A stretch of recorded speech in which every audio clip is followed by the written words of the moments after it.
yung mga didisit dyan, makinig kayo sa sinasabi ni Jam Magno dito. Kasi kung titingnan nyo mga kababayan, ito totoo talaga to. Masakit pakinggan dun sa mga didisit, oo, pero totoo. Yung sinasabi mga kababayan ni Jam Magno na kung saan ay hindi po niya ibuboto itong si Sara. Bakit daw mga kababayan? Ito, basahin po natin. Galing po sa Masang Pilipino. Sabi po dito, Jam Magno sinabing hindi niya iboboto si BP Sara dahil mas matalino pa umano siya rito. Totoo naman. Dahil kung pagbabasihan ninyo at kung titingnan ninyo, yung pagdating sa pagsasalita, itong si Jam Magno at saka po itong si Sara Duterte, mas matalino pa mag-isip at magsalita, ito pong si Jam Magno kumpara po kay Sara Duterte. Kaya kahit sino po talaga mga kababayan, talagang aayawang iboto itong si Sara, lalo na kung maiisip mo, na paano na lang kaya kung naging presidente ito tapos meron tayong mga ASEAN Summit.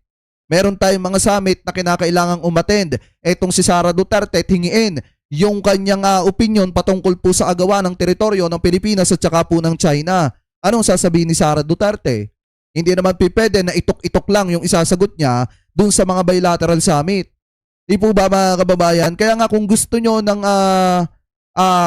presidente na hindi tayo ipapahiya, pumili kayo ng presidente na una may paninindigan bilang isang Pilipino sa kanyang bansa. Pangalawa, mga kababayan, kailangan na kapag pipili tayo ng presidente sa darating na 2028, yung handang tindigan yung Pilipinas at hindi hahayaang isuko sa mga dayuhan. At dapat syempre may utak at matalino mga kababayan. Kasi alam nyo naman, yung limitasyon ni Vice President Sara Duterte kung hanggang saan lang talaga. Nagkataon lang talaga na Duterte yung apelyido niya, kaya malakas po siya.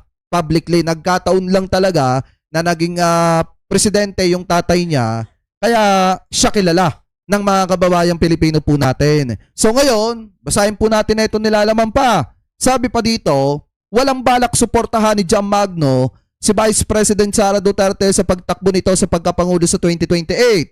Aniya, mahirap suportahan ng isang leader na alam niyang mas matalino siya.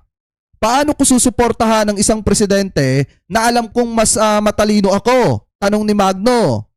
Nag-aalala rin siya dahil marami umano ang susuporta kay BP Sara dahil sa apelyido nito na dinala ni dahil sa apelyido ni dating Pangulong Rodrigo Duterte. Makikita rito ang panlasa ng mga Pilipino.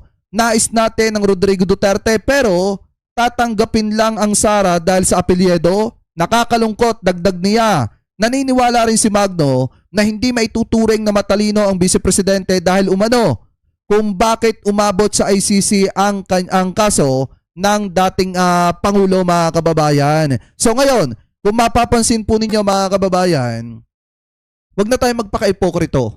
Nang dahil talaga kay Sara Duterte kaya nakulong yung kanyang ama na si Digong. And then hanggang ngayon ginagamit pa nila yung kanyang tatay para lamang po makakuha ng simpatsya sa mga kababayan Pilipino po natin at syempre mga kababayan para po makakuha ng boto. Ano po kasi alam naman po talaga natin mga kababayan na kung may simpatsya, automatic may makukuha pong boto. Pero ang tanong hanggang saan?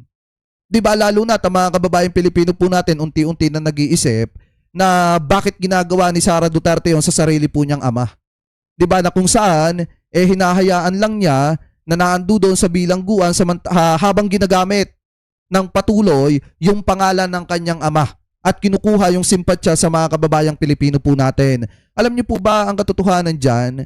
Dapat nagpapahinga na si Digong sa kanyang bahay pero dahil nga sa mga ambisyoso na mga kaalyado po niya at dahil po sa kanyang anak na ambisyosa at gustong maging Pangulo ng Republika ng Pilipinas kahit hindi naman kaya, nagamit yung kanyang ama na si dating Pangulong Rodrigo Duterte. Ano po, na naging dahilan nga mga kababayan para makulong etong si Digong dyan po sa dahig. Kasi nga sa totoo lang mga kababayan, kung may pusong anak etong si Sara, hindi niya na po kakalad ka rin yung kanyang ama sa isang bagay na talagang matagal nang tinapos ng kanyang ama. Ano po, so walang dapat ibang sisihin etong si Sara kung bakit nakulong yung kanyang ama sa dahig kung hindi yung sarili po niya.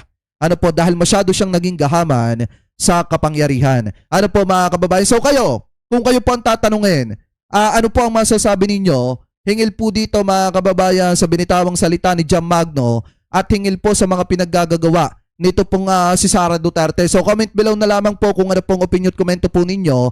Engel po dyan. At ngayon mga kababayan, punta naman po tayo dito naman po sa isa pang topic na nakita po natin na kung saan yung sinusuportahan at ipinagmamalaki ni dating Pangulong Rodrigo Duterte, mga kababayan, na nasasangkot ngayon sa maanumalyang flood control. Aba, mantakin nyo.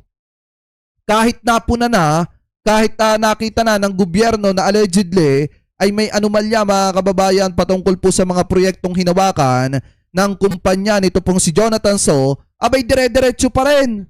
Dire-diretso pa rin, mga kababayan, ang ginagawang reclamation po nila dyan sa Laguna. So ngayon, kung babasahin po natin, etong nakita nating balita galing po sa Billionaire News Channel, 188 million allegedly reclamation sa Laguna Lakeshore. Nabisto, mga kumpanyang konektado, mga kababayan, mismo dito daw po kay Jonathan So. So ibig sabihin, wala pong kadala-dala etong kaalyado ni dating Pangulong Rodrigo Duterte na ito na nasasangkot sa maanumalyang flood control. Eto, pakinggan nyo.